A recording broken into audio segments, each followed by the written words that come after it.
Hello दोस्तों, banal academy में आपका स्वागत है। दोस्तों, आज हम एमपीपीएससी मेंस का फोर्थ पेपर एथिक्स में दार्शनिक और विचारक अरस्तु के बारे में महत्वपूर्ण प्रश्नों को पढ़ेंगे। इसके पहले हम सुकरात, सावित्रीबाई और प्लेटो के बारे में पढ़ चुके हैं। यदि आपने वह वीडियो नहीं देखे हैं तो प्लेलिस्ट में जाकर देख सकते हो।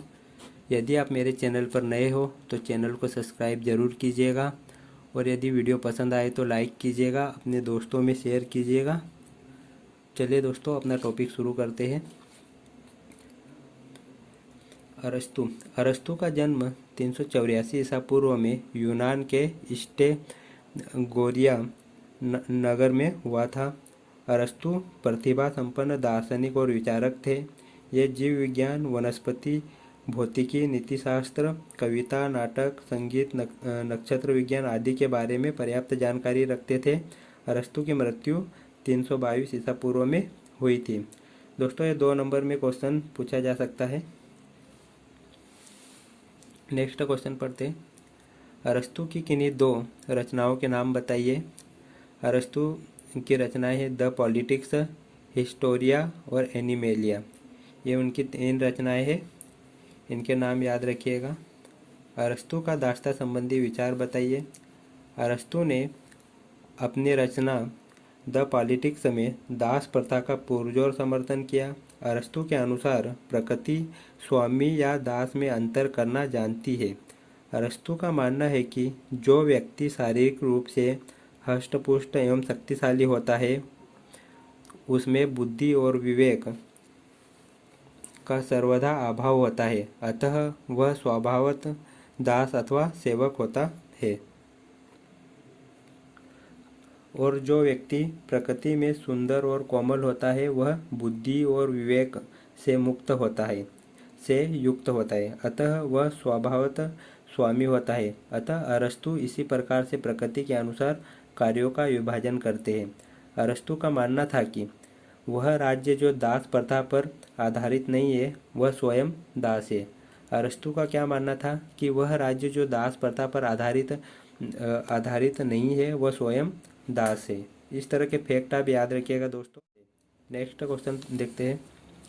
अरस्तु के 4 कार्डियल गुण कौन से हैं? ये 4 गुण है संयम, विवेक, साहस और न्याय। ये अरस्तु के 4 कार्डियल गुण है।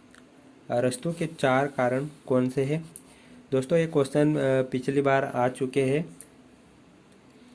अरस्तु के 4 कारण उपादान कारण, निमित्त कारण, आकारिक कारण और अंतिम कारण। नेक्स्ट क्वेश्चन देखते हैं। द रिपब्लिक यह प्लेटो द्वारा रचित ग्रंथ है। इस ग्रंथ में आदर्श राज्य की संकल्पना दी गई है। यह ग्रंथ राजनीति शास्त्र में आदर्शवाद पर लिखा गया ग्रंथ है। दोस्तों, यह क्वेश्चन पिछले टॉपिक का है, प्लेटो का। नेक्स्ट क्वेश्चन देखते हैं। अरस्तु की राज्य संबंधी अवधारणा को स्पष्ट करो। दोस्तों, ये 5 नंबर में पूछा जा सकता है क्वेश्चन, काफ़ी इम्पोर्टेंट है। अरस्तु के अनुसार मनुष्य एक राजनीतिक प्राणी है एवं राज्य रूपी शरीर का अंग है।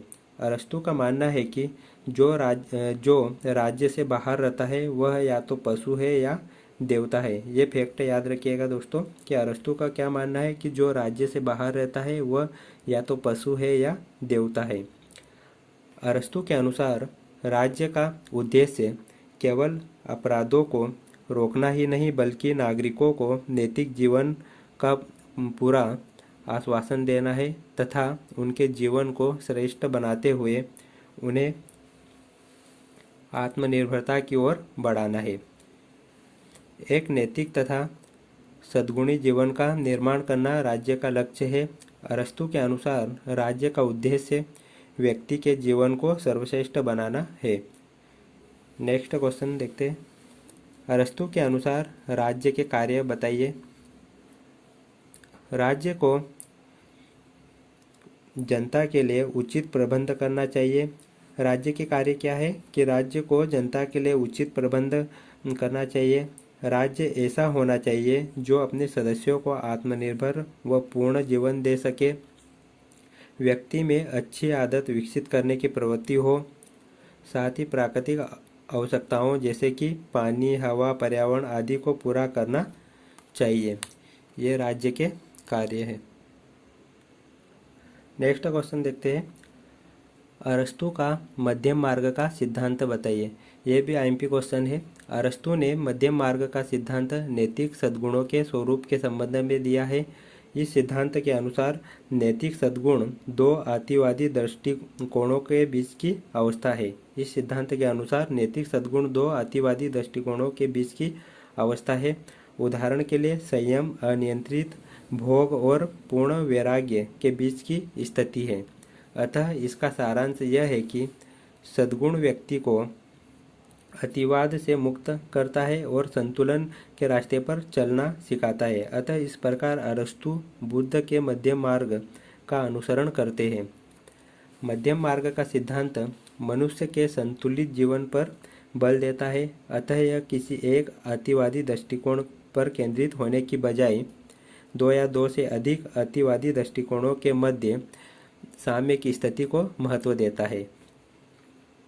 परंतु इस सिद्धांत की कठिनाई यह है कि सभी भावनाओं और कर्मों के मध्य अवस्था को निर्धारित करना संभव नहीं हो पाता। अतः इसके संबंध में कोई स्पष्ट और सटीक संतुलन का निर्धारण संभव नहीं है। अरस्तु स्वयं भी यह स्वीकार करते हैं कि इस प्रश्न का गणित के किसी समीकरण की तरह सही उत्तर देना संभव नहीं है। नेक्स्ट क्वेश्चन देखते हैं। अरस्तु के नैतिक सिद्धांत का मूल्यांकन कीजिए।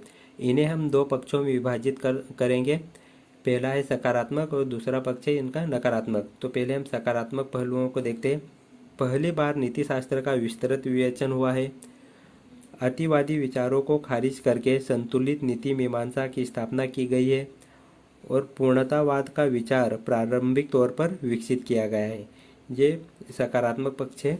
अब नकारात्मक पहलुओं को भी देखते हैं, इसके नकारात्मक पक्ष को।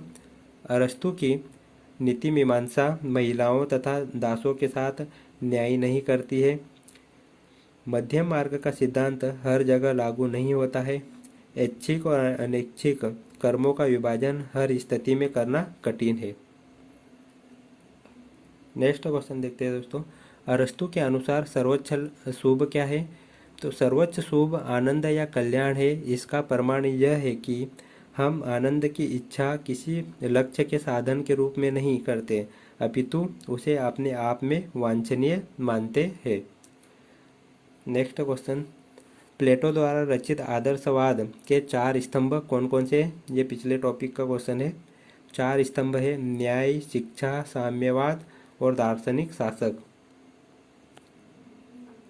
तो दोस्तों हमारा ये टॉपिक यहीं समाप्त होता है। वीडियो पसंद आए हो तो लाइक कीजिएगा, शेयर कीजिएगा और चैनल को सब्सक्राइब कीजिएगा। मिलते हैं नेक्स्ट वीडियो में। Thank you.